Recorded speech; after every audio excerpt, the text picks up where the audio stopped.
Here. Here. I'd like to speak to something for a second. It's just the three of us on the line right now, I believe. Maybe there's some other people that are listening that we don't know would like to share. I don't know.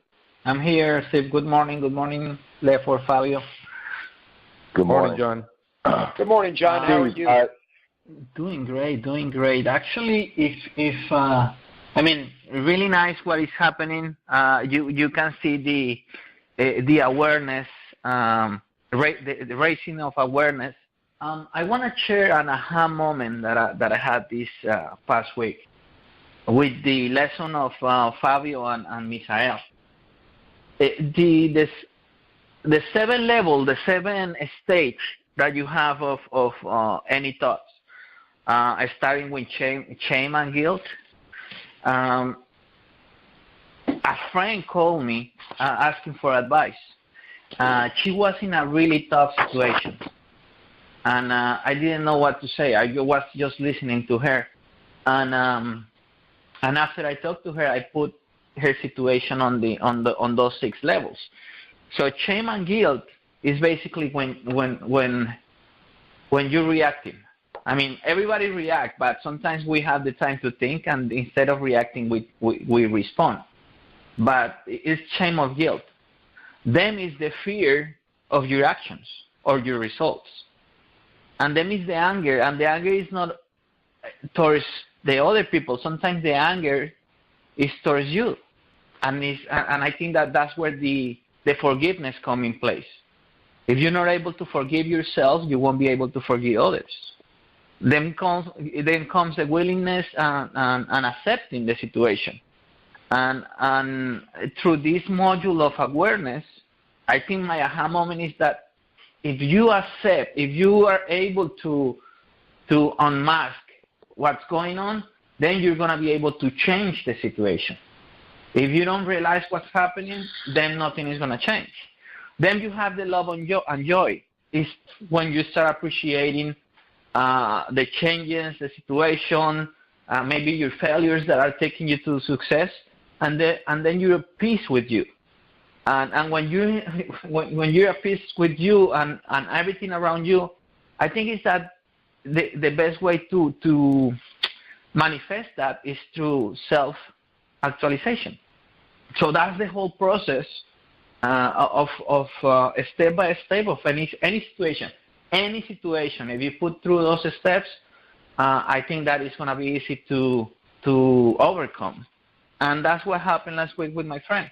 After listening to the call, everything, and actually sent her the video from Misael, and she's going to jump on this module with us. Hopefully she's going to connect to the calls and start sharing her aha moments.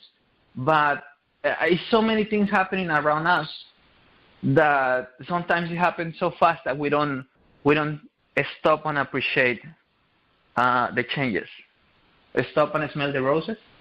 Is the same? That's what I wanted to share. Thank you, Johnny. Thank you. That is really nice, man. It's just about that. It's about awakening and being able to see that awareness, how we respond to situations in a different way, how we are able to enter into that experiment and say, wow, I'm really coming this far in life. And I think that Stephen was going to say something else. You were going to say something else, Stephen? What I was going to say for a minute, though, is a lot of times when we are facing what we face and it doesn't look like it's going to turn out very well, it doesn't look like there's going to be the relief that what we need, the resources that we are lacking that we hope come, or whatever that opportunity is that we know we need. When people are in a down place, struggling, that's what I'm trying to say. When people are in a struggle, what your show this past week really stimulated me, and I have to say this, I'm like this anyway. I mean, I'm on the same wavelength as what you're speaking to, but a lot of times we have down moments when our struggles are just fatigue, exhaustion, tiredness, whatever, setbacks, they pile up. And there's times when we all can be somewhat down, except for Leffert. Leffert, you've got a way that I'd like you to express after I say what I'm going to say. No, Leffert's got a suggestion for each one of us, like an auto suggestion on how we need to face this. And he's one of the best there is at what he's going to tell you. But I want to set this up for Leffert to discuss this. But Fabio, when you talked about staying in the spirit, thinking big, what you really are all about, all I can tell you is this. I think it's better to serve the Lord and fail in the physical for a period of time because you're not ready yet for what the Lord's going to deliver to you. Maybe you think you are, but maybe there's something else that you got to learn from life before you can really be where He wants you to be. But the bottom line is, if you hold on to your faith and know that you'd rather do what's right than compromise with the way the world is trying to make you go. You know, you can get into the deeper levels of it. I think Mejia, he gets into talking about, you know, when Satan's throwing his barbs at us, you know, when he's throwing those darts at us. We just gotta hold on and continue to believe. And what you talked about took me into a spiritual place that goes beyond words, is why I'm fumbling here. We're not talking about words. We can describe it the best that we can try to, but when it gets right down to it, it's not what we say. It's what we know in our heart and the trust that we have that it's going to be all okay in the big scope of this whole existence that we've been born into, because the Lord's in control. And what you gave me this week, that takes me deeper. I guess what I'm trying to say, just to finish it, and then I'll turn it over to Leffert, is this. Sometimes we weaken, and we need others around us. We need to go to the Word. We need to go with a friend. But that's what I'm saying is that, but I know that we'll always be okay, period. That's all. Yeah, that's beautiful. You know what's funny? The statement that Steve is talking about that I use is that I'm either up or getting up. And I know it sounds kind of cheesy sometimes when you say that, but it's just perspective. And we've all listened to the perspective portion. We talked about that a little bit at the beginning of the invisible boundaries. It's perspective. All of us get down. All of us fail. And I get it, but it's perspective. As Napoleon Hill says, that out of every dark spot, there's always going to be light to it, and we got to just find that. One of the things that I truly believe is one of the statements that Steve, and I keep going back to Steve, but Steve wrote something about when one of us stands, we can't really stand by ourselves. We always have to we need help, we need security, we need people. And when two people lay down together, they can keep each other warm, but if one lays down by themselves, they can be cold and die. So that's why I love this environment. I love this group of people that come together. Some of us come together every time we do this on live call, and many others, they just pick this up and listen to it on their own, and that's fine either way. But we all know that we got this community of like-minded people that we can come together with, and we can fellowship, and we can share, and we can lift each other up when one of us is coming down. That's the beauty of this process. I will submit to you guys that failure is not really failure, it's feedback. And if we find ourselves in a situation that we're failing, what are we doing with that failure? Are we taking a look at it and using it as feedback? Are we using it as a club to beat ourselves, or are we using it as a school to say, what am I learning now?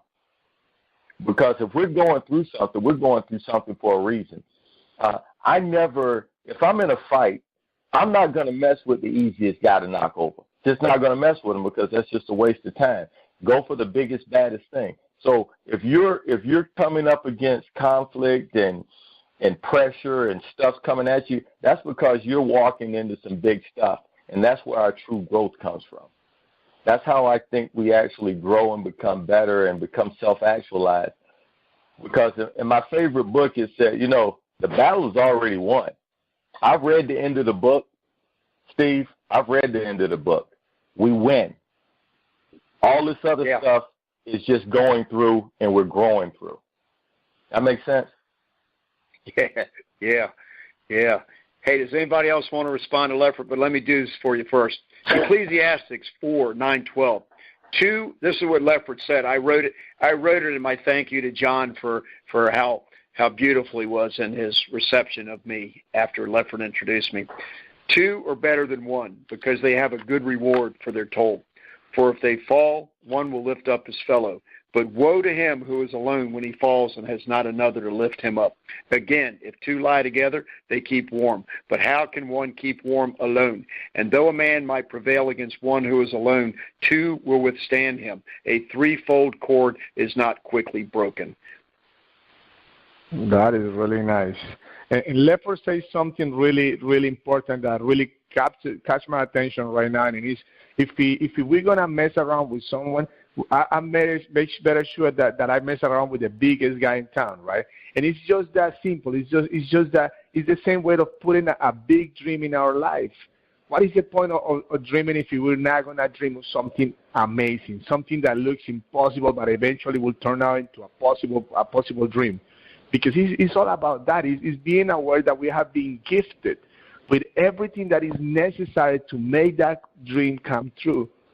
But it's up to us to really aim for something that is worthy of us. And that is something that really connect to, I don't know if you guys remember, in the lesson I'll talk about what is the size of the dream that we put in our lives? What is the size of the dream that we are dreaming every single day? Are we really dreaming a small dream that it could happen or not, or we're really dreaming of something that is encouraging us to seek out for more? And that is what when Leffert say about that facing the biggest guy, yes, might as well let's go for the biggest of the biggest. And I encourage you, everybody in this call, to look out for that big dream. Dream big, because that is what is life about. You want to be able to that you live your life to the fullest, but fullest to what? To fullest to what it is, whatever it is that you want in your life, just bring it out.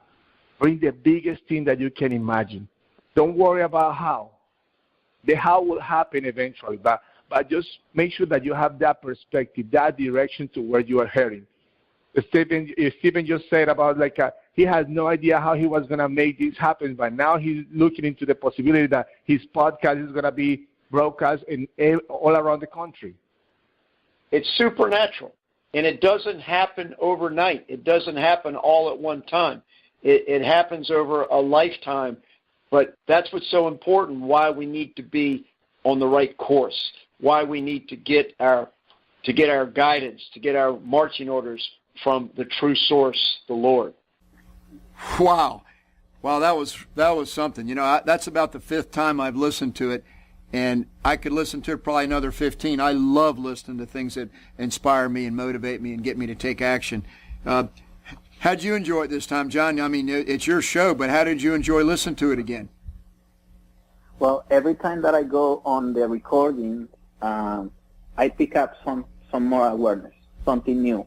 It's like when you watch a movie that you really, really like, you see every time that you watch the movie, you see something different that you missed the first time that you watch it. So that's what I feel on every recording. You know what it reminds me of too? It's like when you read the Bible, when you read Scripture, sometimes it does not reveal itself to you because you're not ready for it yet.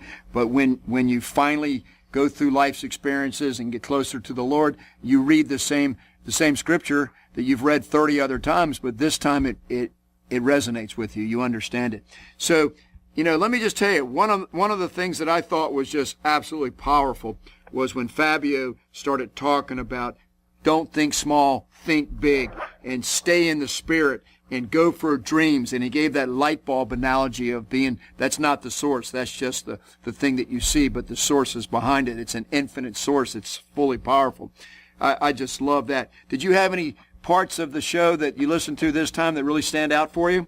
I'll tell you one thing, though. Yeah. I was touched by the part when you told the story, when you told your story of your